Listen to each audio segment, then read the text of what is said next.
But you just can't. Mr. Chairman, it's too soon after Peter Gates' death to be discussing this. It was the big and hard work that built the organization. I'll go further than that. I'll say that as far as the public was concerned, Peter Bailey was the building and loan. He wasn't a businessman. Oh, I don't mean any disrespect to him. God rest his soul. He was a man of high ideals, so-called, but ideals without common sense is bad business. Now, you take a loan here, or any vegetable. You know that fellow that sits around all day in his taxi. I happen to know the bank turned down his loan. I happen to know Bushwell. They asked for permission for his building equals.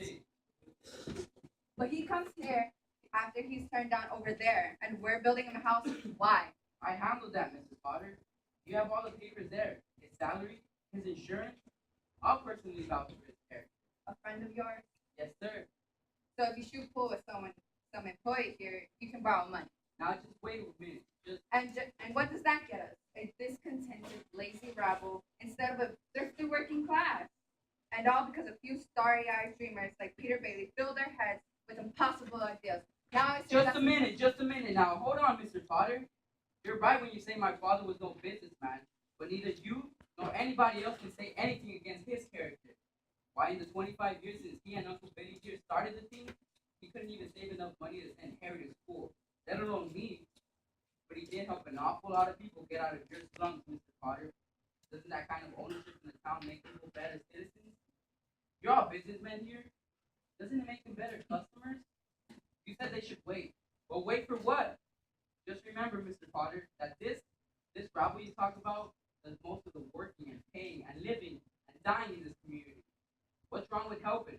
Helping them work and pay and live and die in a couple of decent rooms and a bath.